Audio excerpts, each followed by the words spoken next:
اب یہاں پر اچانک فضہ نکل کے آئیں، اور نکل کے آنے کے بعد اب جناب فضہ نے یہاں خطبہ دیا ہے۔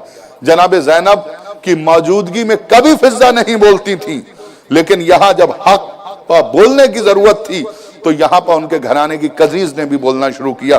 فضہ پیچھے سے نکل کے آئیں اور آنے کے بعد جناب زینب کے سامنے کھڑی ہوئیں، اور سامنے کھڑے ہونے کے بعد وہ حبشی غلام جو چاروں طرف دربار میں تلواریں لیے ہوئے کھڑے تھے، ان کی طرف دیکھ کے خطاب کرنا شروع کیا، اور یہاں پر جناب فضہ نے ایک جملہ کہا، اس کے بعد جناب زینب کا دل بھی بھرایا۔ جناب فضہ کہتی ہیں، اے حبش کے غلاموں، تمہیں کیا ہو گیا ہے؟ تمہاری سمجھ میں نہیں آتا؟ ارے تم مجھے نہیں پہچان رہے ہو، میں تمہارے بادشاہ کی شہزادی فضہ ہوں، تمہاری حکومت کی شہزادی فضہ ہوں، تمہاری غیرتوں کو کیا ہو گیا ہے؟ تمہارے سامنے یزید اس طرح کا حکم دے۔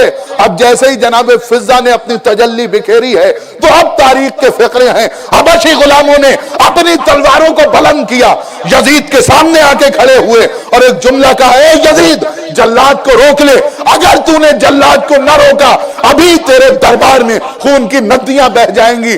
یہاں پر یزید کو جلاد کو روکنا پڑا۔ جناب زینب نے یہ منظر دیکھا، دل بھر آیا، مدینے کا رخ کیا اور ایک جملہ کہا، نانا ذرا انصاف تو کرو، فضہ کے باندھنے والے نکل آئے لیکن آپ کی بیٹیاں کیسے دیار بدیار کوفے اور شام کے بازاروں میں بے ردا پھرائی جا رہی ہیں۔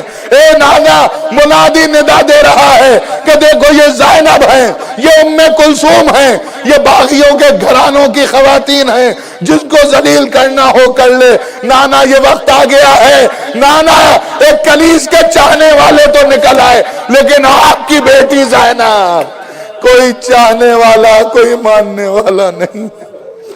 انا للہ وَإِنَّا إِلَيْهِ رَاجِعُونَ رضا بقضائه وتسلیما لأمره سيعلم الذين ظلموا أيّ منقلب ينقلبون۔ پروردگار اس عبادت کو قبول فرما لے، پروردگار ذکر حسین میں نکلنے والے آنسوؤں کو رومال سیدہ میں جگہ عنایت فرما، نوجوانان حسینی کا تحفظ فرما، مقامات مقدسہ کی حفاظت فرما، جو نوجوان مقامات مقدسہ کی حفاظت کے لیے معمور ہیں ان کی جان مال عزت آبرو کی حفاظت فرما، جو مقروض ہیں انہیں قرض سے سبکدوش فرما، جو بے اولاد ہیں انہیں اولاد نرینہ عطا فرما۔ میرے مالک بزرگوں میں جذبہ حبیب ابن مظاہر عطا فرما، نوجوانوں کو جذبہ علی اکبر سے سرشار فرما۔ تو رحیم ہے، رحم فرما دے، مجلسوں کو عزاداروں سے بھر دے، مسجدوں کو نمازیوں سے پر کر دے، منتقم خون حسین کو جلد بھیج، ہمیں ان کے اعمال میں شریک فرما۔ آخر میں پھر آپ حضرات سے التماس اور درخواست ہے کہ ایک سورہ فاتحہ عاقل حسین مرحوم ابن صابر حسین مرحوم کے لیے ایصال فرما دیں۔ کربلا جانا ہے، کربلا جانا ہے، ہم حسینی ہیں زمانے کو یہ بتلانا ہے، کربلا جانا ہے، کربلا جانا ہے، جا کے بس گرد شہیداں میں ہے کرنا ماتم، سن لو مومن کا یہاں جینا اور مرنا ماتم، خون کے پرسے سے دنیا کو یہ سمجھانا ہے، کربلا جانا ہے، کربلا جانا ہے، ہم حسینی ہیں زمانے کو یہ بتلانا ہے، کربلا جانا ہے، کربلا جانا ہے، ہم حسینی ہیں زمانے کو یہ بتلانا ہے، کربلا جانا ہے، کربلا جانا ہے، نینوا نام تھا جس کا وہ اب معلا ہے، اس لیے ذکر حسین آج ذکر اللہ ہے، کیسی کیسی شبیر کی جنت ہے یہ بتلانا ہے، کربلا جانا ہے، کربلا جانا ہے۔ ہم حسینی ہیں زمانے کو یہ بتلانا ہے، کربلا جانا ہے، کربلا جانا ہے۔ ہم حسینی ہیں زمانے کو یہ بتلانا ہے، کربلا جانا ہے، کربلا جانا ہے۔ نینوا نام تھا جس کا وہ اب معلا ہے، اس لیے ذکر حسین آج ذکر اللہ ہے۔ کیسی شبیر کی جنت ہے یہ بتلانا ہے، کربلا جانا ہے، کربلا جانا ہے۔ ہم حسینی ہیں زمانے کو یہ بتلانا ہے، کربلا جانا ہے، کربلا جانا ہے۔ ہم حسینی ہیں زمانے کو یہ بتلانا ہے، کربلا جانا ہے، کربلا جانا ہے۔ مقصد زینب و سجاد کو برلانا ہے، کربلا جانا ہے، کربلا جانا ہے۔ مقصد زینب و سجاد کو برلانا ہے، کربلا جانا ہے، کربلا جانا ہے۔ ہم حسینی ہیں زمانے کو یہ بتلانا ہے، کربلا جانا ہے، کربلا جانا ہے۔ اے حسین ابن علی ہم تیرا دم بھرتے ہیں، جو کما کرتے ہیں زنجیر زنی کرتے ہیں۔ ہم گناہگاروں خطا کاروں کا نذرانہ ہے، کربلا جانا ہے، کربلا جانا ہے۔ ہم حسینی ہیں زمانے کو یہ بتلانا ہے، کربلا جانا ہے، کربلا جانا ہے۔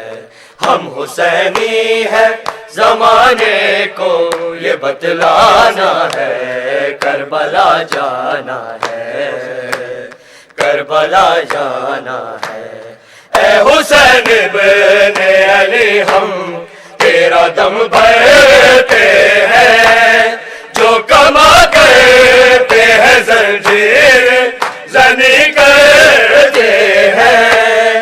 ہم گناہگاروں خطا کاروں کا نذرانہ ہے، کربلا جانا ہے، کربلا جانا ہے۔ ہم حسینی ہیں زمانے کو یہ بتلانا ہے، کربلا جانا ہے، کربلا جانا ہے۔ ہم حسینی ہیں زمانے کو یہ بتلانا ہے، کربلا جانا ہے، کربلا جانا ہے۔ سامرا گویا کہ مشہد ہو سب پناہے ہیں، جو مستقیم خدا کہتا یہ وہ راہے ہیں۔ ہو نجف شام کے کربل ہو شفا خانہ ہے، کربلا جانا ہے، کربلا جانا ہے۔ ہم حسینی ہیں زمانے کو یہ بتلانا ہے، کربلا جانا ہے، کربلا جانا ہے۔ ہم حسینی ہیں زمانے کو یہ بتلانا ہے، کربلا جانا ہے، کربلا جانا ہے۔ سامرا کو یا کہ مشہد ہو سب پناہے ہیں،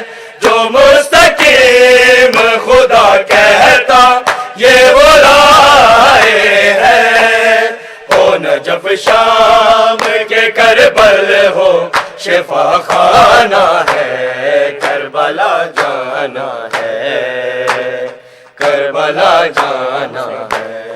ہم حسینی ہیں زمانے کو یہ بتلانا ہے، کربلا جانا ہے، کربلا جانا ہے۔ ہم حسینی ہیں زمانے کو یہ بتلانا ہے، کربلا جانا ہے، کربلا جانا ہے۔ مقصد زینب و سجاد کو برلانا ہے، کربلا جانا ہے، کربلا جانا ہے۔ ہم حسینی ہیں زمانے کو یہ بتلانا ہے، کربلا جانا ہے، کربلا جانا ہے۔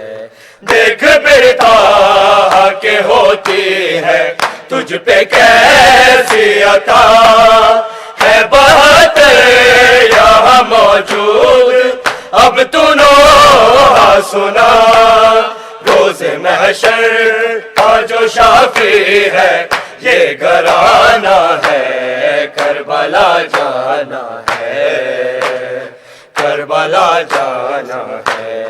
ہم حسینی ہیں زمانے کو یہ بتلانا ہے، کربلا جانا ہے، کربلا جانا ہے۔ ہم حسینی ہیں زمانے کو یہ بتلانا ہے، کربلا جانا ہے، کربلا جانا ہے۔ دیکھ پھرتا کہ ہوتی ہے تجھ پہ کیسی عطا، ہے بات یہاں موجود اب تو نوحہ سنا، روز محشر جو شافی ہے یہ گھرانا ہے، کربلا جانا ہے، کربلا جانا ہے۔ ہم حسینی ہیں زمانے کو یہ بتلانا ہے، کربلا جانا ہے، کربلا جانا ہے۔ ہم حسینی ہیں زمانے کو یہ بتلانا ہے، کربلا جانا ہے، کربلا جانا ہے۔ یا حسین یا حسین یا حسین یا حسین یا حسین یا حسین یا حسین یا حسین یا حسین یا حسین یا حسین یا حسین یا حسین یا حسین یا حسین یا حسین یا حسین یا حسین یا حسین۔ مظلوم کا ماتم کرو اور چادروں کا غم کرو، جو کربلا میں لٹ گیا زہرا کا چین، یا حسین یا حسین یا حسین۔ مظلوم کا ماتم کرو اور چادروں کا غم کرو، جو کربلا میں لٹ گیا زہرا کا چین، یا حسین یا حسین یا حسین یا حسین یا حسین یا حسین۔ مولا علی کا لاڈلا دوش نبی پر ہے پلا، ہے فاطمہ کا نور ہے مولا حسین، یا حسین یا حسین یا حسین یا حسین۔ مولا علی کا لاڈلا دوش نبی پر ہے پلا، ہے فاطمہ کا نور ہے مولا حسین، یا حسین یا حسین یا حسین یا حسین یا حسین۔ زندان سے وہ کہہ رہی اب تک ستم میں سہ رہی، تیری صدا سے ماتمی ملتا ہے چین یا حسین یا حسین یا حسین زندان سے وہ کہہ رہی اب تک ستم میں سہ رہی تیری صدا سے ماتمی ملتا ہے چین یا حسین یا حسین یا حسین یا حسین سیدہ طاہرہ سیدہ طاہرہ سیدہ طاہرہ سیدہ طاہرہ سیدہ طاہرہ سیدہ طاہرہ سیدہ طاہرہ سیدہ طاہرہ سیدہ طاہرہ سیدہ طاہرہ سیدہ طاہرہ سیدہ طاہرہ سیدہ طاہرہ سیدہ طاہرہ سیدہ